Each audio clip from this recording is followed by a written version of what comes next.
তুমি তো বিয়ের আগে দাদু দিদাকে সব সত্যিটা বলেছিলে, বলো। তাহলে আবার জিজ্ঞেস করলে কেন আমার আমার অতীত নিয়ে কেউ কোনো কথা বলেছে কিনা?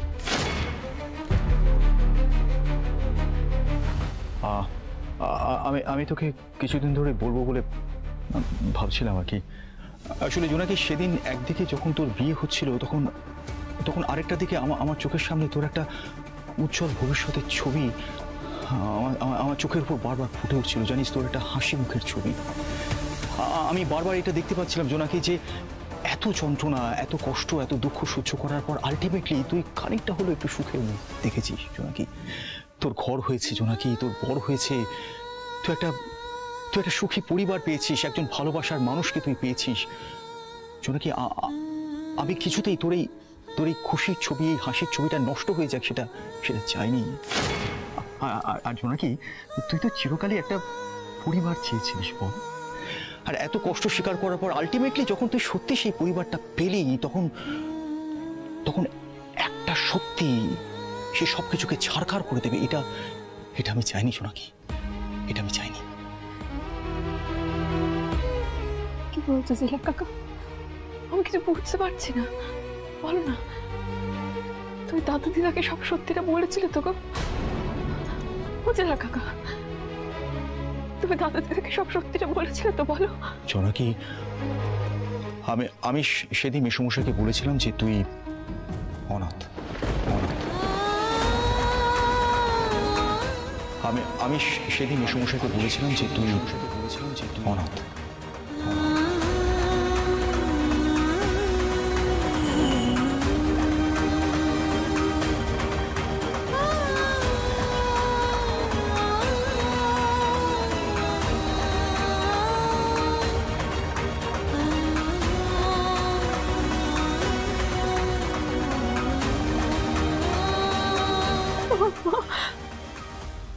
আমার মা তো বেঁচে আছে জেলা কাকা, তুই সেটা দাদুকে বলনি? আমি আসলে বলো না জেলা কাকা, তুমি মায়ের ব্যাপারে সবাইকে সব সত্যিটা বলনি?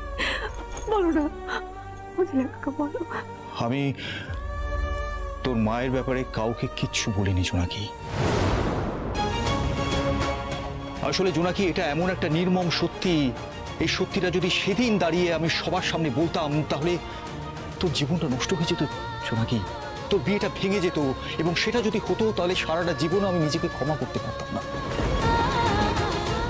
তাই সেদিন সেই মুহূর্তে দাঁড়িয়ে এই সত্যি কথাটা কাউকে না বলার আমি সিদ্ধান্ত নিই, সেটা আমি উচিত বলে মনে করেছিলাম। তুমি কি করছো কাকা? তোকে সেদিন বারবার জিজ্ঞেস করেছিলাম যে তুমি দাদুকে তোকে সব কথা বলেছিলে কি, বলো বলো, জিজ্ঞেস করে নি, বলো। আমি তোমায় বারবার জিজ্ঞেস করিনি। তার মানে দাদু দিদা কিছু জানে না? দাদু সব সত্যিটা জানে না? কি হবে এখন? তুমি দাদুকে কি বলেছিলে বলো? দাদু কোন সত্যিটা জানে? আমাকে একটু বলো না জেলা কাকা।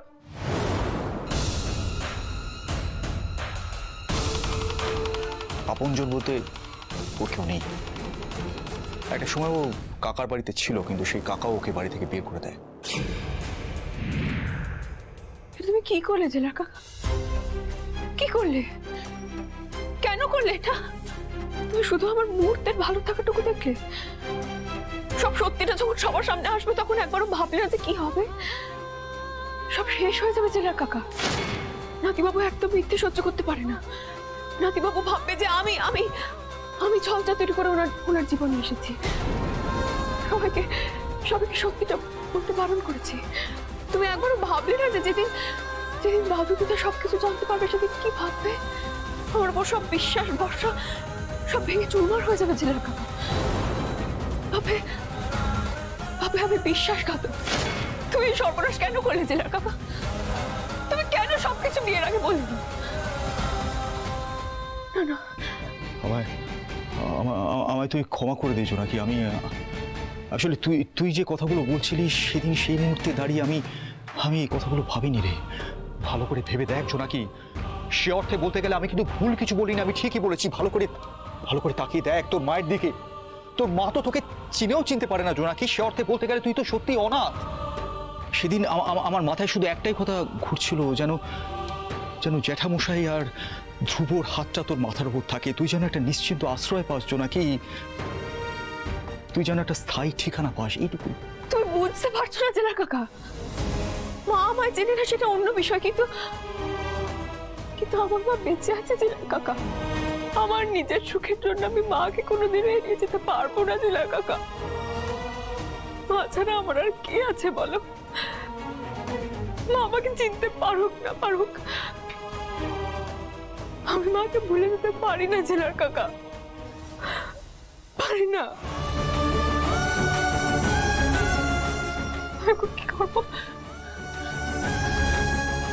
এখন কি করবো?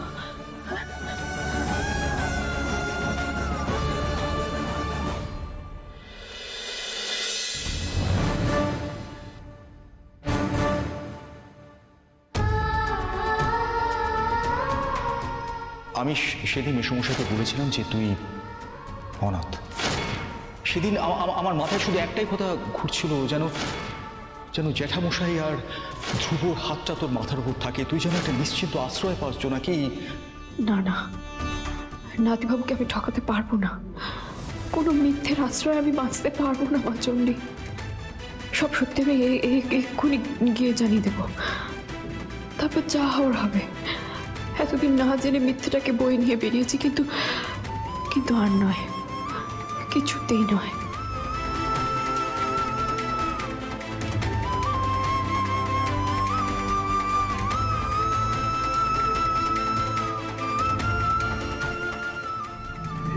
থামো থামো থামো থামো থামো থামো থামো।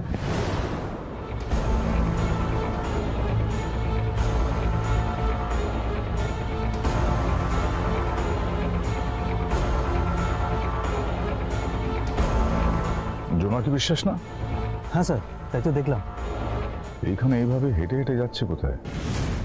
হেঁটে যখন যাচ্ছে নিশ্চয়ই আশেপাশে কোথাও এসেছিল। হ্যাঁ স্যার, তাই তো মনে হচ্ছে। ইমিডিয়েটলি খোঁজ নাও অগ্র।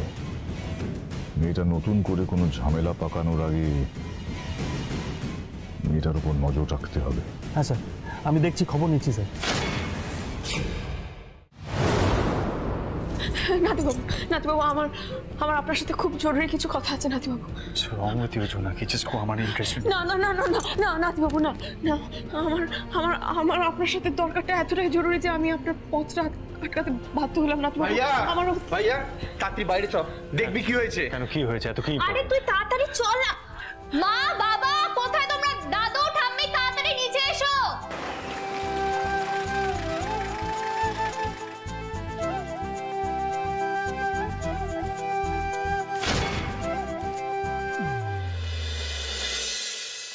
সাবধানে সাবধানে।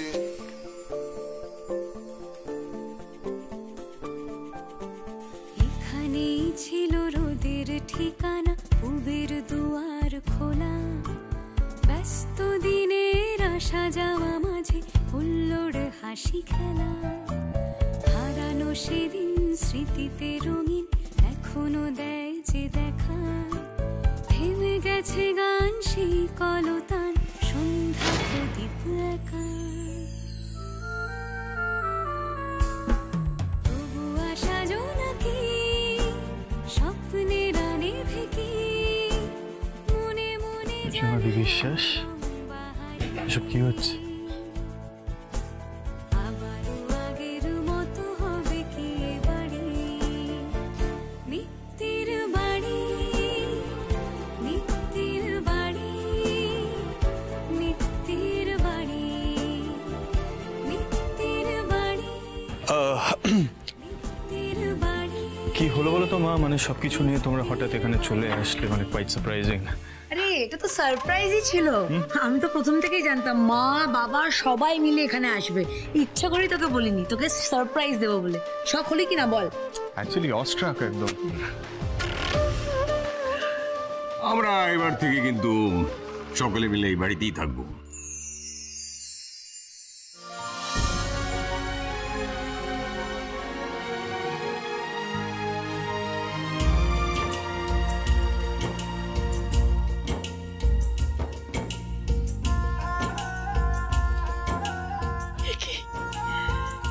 আমি কি দেখছি? এ কি স্বপ্ন না না সত্যি? আমাদের ছেলে বৌমারা সবাই এ বাড়িতে ফিরে এলো। হ্যাঁ, কিন্তু স্বপ্নটাকে সত্যি করবার জন্যই তো জোনাকির সাথে আমি এই প্ল্যানটা করেছিলাম। প্ল্যান তো আমার একবারে খপে খাপ হয়ে গেছে। মানে আমি তোর নামে সম্পত্তি লিখে দিচ্ছি, এই কথাটা আমি আমার ছেলেদের কানে তুলতে চাইছি। ওরা এমনিতেই ভয় পেয়ে আছে, তুই আমাকে হাত করে আমার সমস্ত কিছু লিখিয়ে নিবি। তারপরে এই কথাটা যদি সত্যি হয়ে ওদের কানে পৌঁছয়, তাহলে প্ল্যানটা বাজিমাত। ওরা হুড়মুড় করে এসে যদি এই মিত্তির বাড়ি সদর দরজার না আমত্তি দিয়েছে, তো আমার নাম সুধাচরণ মিত্তির নয়। দেখছো না, মালপত্র লট বহন নিয়ে একবারে পাকাপাকিভাবে চলে এসছে এই মিত্তির বাড়িতে। দেখো, সত্যি জোনাকি না থাকলে এই জীবনে আর এই দৃশ্য দেখাই হতো না। জোনাকি পেরেছে, জোনাকি পেরেছে গো এই ভাঙা মিত্তির বাড়িকে জোড়া লাগাতে। মেয়েটা পেরেছে। হে মা চণ্ডী, মেয়েটা যেন সুখে শান্তিতে আনন্দে থাকে। তুমি দেখো মা, ওকে আনন্দে ভরিয়ে রেখো। জয় মা, জয় মা। আমি সেদিন মেসোমশাইকে বলেছিলাম যে তুই অনাথ। কি হবে এবার? সবাই তো এসে গেল, আমি তো সত্যিটা নাতিবাবুকে জানানোর সুযোগই পেলাম না।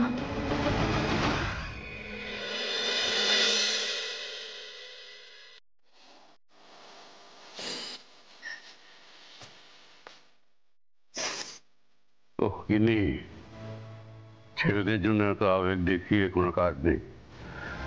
তুমি কি ভেবেছ তোমার টানে ছেলেরা এখানে এসছে? সে ঘুরে বাড়ি নিজেদের স্বার্থ সিদ্ধি করার জন্যই এত দূর ছুটে এসেছে। চুপ করো তো বাবু, এত কষ্ট করে এত কাণ্ড করে জোনাকি সবাইকে এ বাড়িতে এনে হাজির করেছে। তুমি আর ভরা সংসারে বাঁধ সেধো না। আচ্ছা আচ্ছা, তুমি তো জোনাকির সঙ্গে পরামর্শ করে জোনাকিকে সব সম্পত্তি দিয়ে দেবে বলে সবাইকে এখানে টেনে আনলে। হ্যাঁ, এনেছি এনেছি। সেদিন যে তোমাকে কথাগুলো বলেছিলাম, আমি কি মিছিমিছি বলেছিলাম? তুমি দেখো না, একদিন আমার সমস্ত সম্পত্তি ওই জোনাকির নামে লিখে দেবো। তোমার এই অকাল কুষ্ণ ছেলেদের একটা কানা করিয়ে দেবো না। এই সুধাচরণ মিত্তি যদি মনে করে না কাউকে কিছু দেবে না, তো কারো ক্ষমতা নেই আমাকে আটকাবার।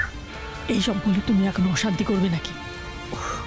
সবে তো ওরাই এলো, একটু বসুক, ওদের সঙ্গে দুটো মিষ্টি কথা তো বলতে পারো নাকি? তা নয় যত সব। তুমি এক কাজ করো তো, চল চলো বরং ঘরে চল। তোমার মুখকে আমার বিশ্বাস নেই, কি বলতে কি বলে বসবে। চলো চলো চল। আমাকে ঘরে নিয়ে গেলে কি আমার মুখ থেকে কথা বন্ধ করতে পারবে তুমি? পারবে না, পারবে না। তুমি কিন্তু কোনো ঝামেলা করবে না, আমি বলে দিচ্ছি। চলো চল চলো তো, চল ঘরে চল। চলো ঘরে চুপ করে বসো। চল ঘরে। কে মিস্টার ধ্রুব মিত্তির? আমাদেরকে এখানে এক্সপেক্ট করনি তো?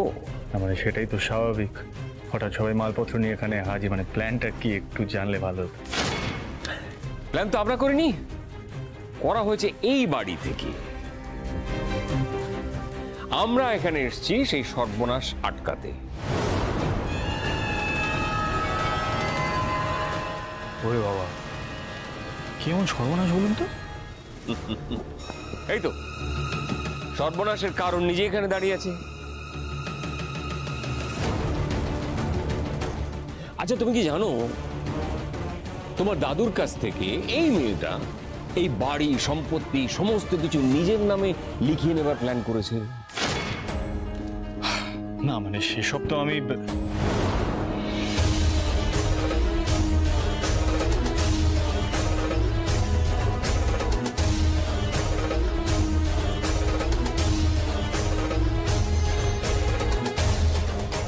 এই জন্য জোনাকিকে আমি এসব বলছি প্ল্যানিং এর মধ্যে থাকতে বারণ করেছিলাম। এখন আবার চোখের ইশারা করে আমাকে চুপ থাকতে বলছে। জাস্টিস ম্যাটার ওকে কিভাবে অ্যাকিউজ করবে ওর কোনো আইডিয়া নেই। She is just clueless.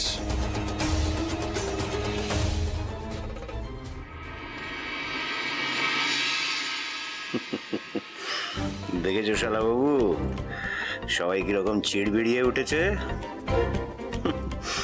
সম্পত্তির টান তো নয়, যেন নারীর টান। হ্যাঁ সেটা তো ঠিক আছে, কিন্তু যে ঝড়টা আসতে চলেছে বুঝতে পারছো, দাদারা তো আর জোনাকিকে ছেড়ে কথা বলবে না। এই সাংঘাতিক মেয়েটার পাল্লায় পড়ে তুমি মিস্টার ধ্রুব মিত্র এবং আমার বাবা, তোমরা তোমাদের সমস্ত বিচার বুদ্ধি সবকিছু ভুলে গেছো। কিন্তু আমাদের তো চোখ কান খোলা আছে। তোমরা দুজনে বুঝতে না পারলেও আমরা বেশ পরিষ্কার বুঝতে পারছি যে এই মেয়েটা আমাদেরই পরিবারের ঘাড়ে চেপে বসে আমাদেরই ঘাড়ে কোপ বসাতে চাইছে।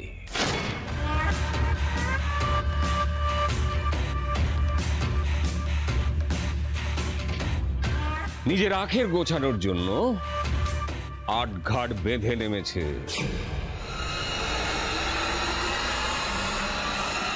কিন্তু আমরা তো সেটা হতে দিতে পারি না। আর তোমাকে এই মেয়েটা কেন বেছে নিয়েছে জানো?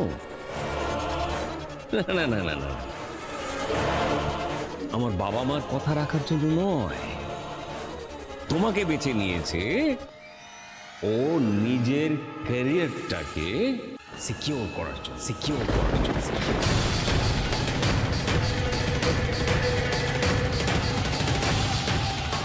যেটা তুমি খুব শিগগিরই বুঝতে পারবে মিস্টার ধ্রুব মিত্তির। দাদা দেখো দেখো দেখো, কিরকম নির্লজ্জের মতন দাঁড়িয়ে আছে দেখো। কি ভেবেছিল জোনাকি বিশ্বাস? হ্যাঁ, তলে তলে সবটা তুমি গ্রাস করে নেবে আর আমরা চুপ করে বসে থাকবো?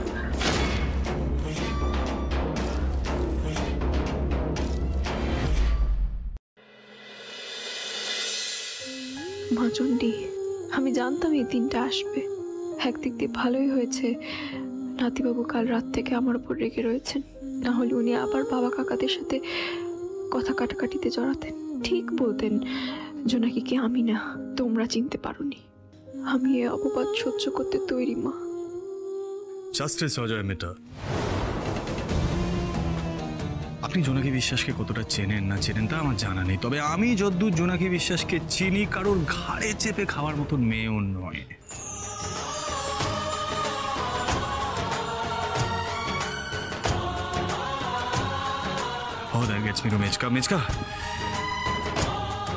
তুমি যদি এই বাড়িতে দাদু ঠাম্মির কথা চিন্তা করে আসতে, তাহলে এই যে গলার জোরটা বা জোনাকির এগেনস্টে যে ফলস অ্যাকিউজেশন গুলো, সেগুলো একটু জাস্টিফাইড।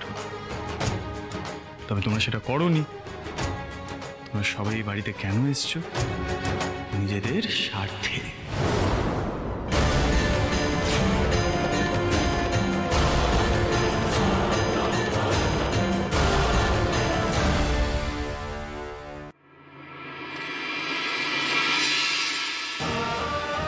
নাতিবাবু এখনো আমার পাশে দাঁড়ালেন?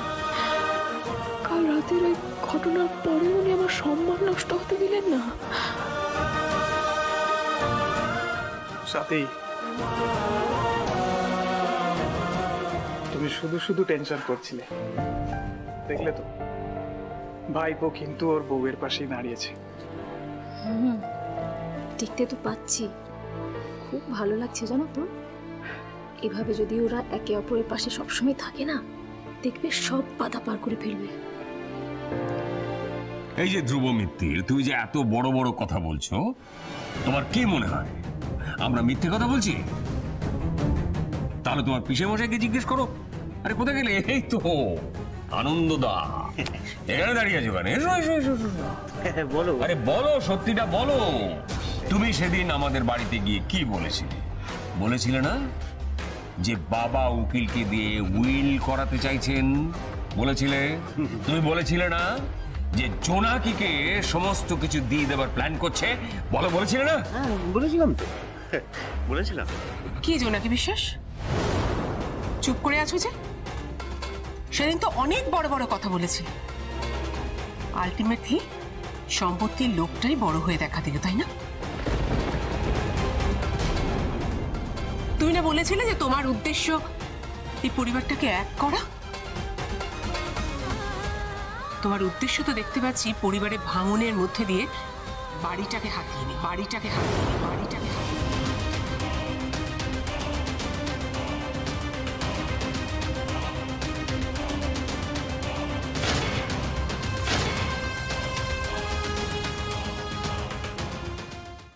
মা মা মা প্লিজ, তুমি অ্যাটলিস্ট ওদের মতন কথা বলো না। তোমাকে একদম স্যুট করে না, মানায় না তোমাকে। এক্সপেক্টও করি না আমি তোমার থেকে। আসলে কি বলতো, স্বয়ং ভগবানও যদি এসে আমাকে বলে যে জোনাকি বিশ্বাস স্কিম করে এই বাড়িতে এসছে বা সম্পত্তির লোভে আমাকে বিয়ে করেছে, আমি তার কথাও মানব, আমি তার কথাও মানব, আমি তার কথাও মানব।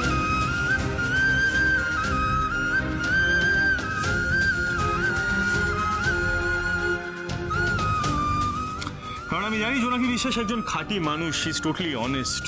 সবসময় নিজের শির দ্বারা সোজা রেখে সত্যের পথে হেঁটে শুধু সত্যি কথা বলে, কখনো মিথ্যে কথা বলতেই পারে না।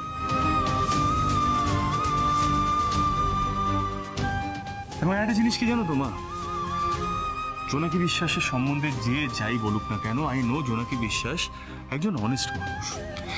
বিয়ের সময় আমি একটা কথা বলেছিলাম ওকে বলেছিলাম যে ওর ভাত কাপড়ের দায়িত্ব আমি নেব না। ওর ভাত কাপড়ের দায়িত্ব নিজেকেই নিতে হবে। আমি কি করব? আমি শুধু ওর পাশে দাঁড়াবো, যেভাবে পারবো ওকে হেল্প করব অ্যাজ এ ফ্রেন্ড, এবং আমি সবসময় সেটাই করার চেষ্টা করি। তবে এই গ্যারেন্টিটা আমি দিতে পারি, জোনাকি বিশ্বাস যা করবে নিজের যোগ্যতায় করবে, কারোর ঘাড়ে চেপে বসে অন্তত খাবে না।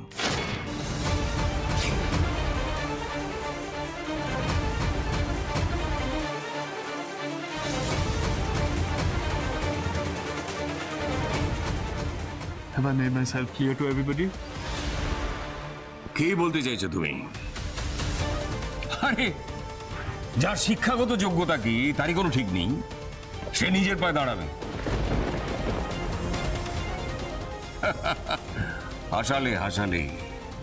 আরে যে এই বাড়ি সম্পত্তি তোমার মতো ছেলে সবকিছু হাতের মধ্যে পেয়েছে, সে চাকরি করতে যাবে কোন দুঃখে, খেটে খেতে যাবে কোন দুঃখে?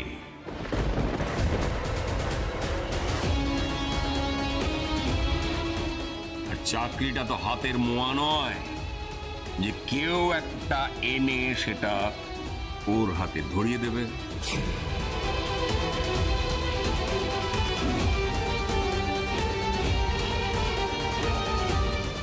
আপনার কেন মনে হয় বলুন তো যে জোনাকি বিশ্বাস খাটতে পারবে না? ও কদ্দূর পড়েছে তাতে আপনার কি বলুন তো? দেখুন, আমি একটা কথা গ্যারান্টি দিতে পারি, দাদু জোনাকি বিশ্বাসকে ভরসা করে, আর দাদুর ভরসার উপরে আমার সম্পূর্ণ ভরসা আছে। ধ্রুব মিত্তির সবাইকে চ্যালেঞ্জ করছে, জোনাকি বিশ্বাস নিজের ক্ষমতায়, নিজের তাগিদে, নিজের পায়ে দাঁড়ায়।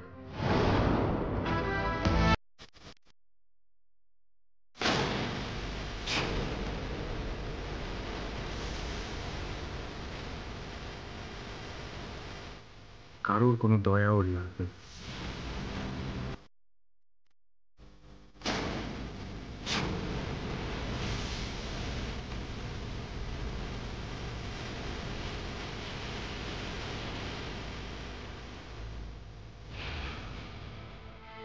তোর মধ্যে কখনো চ্যালেঞ্জ হারে না।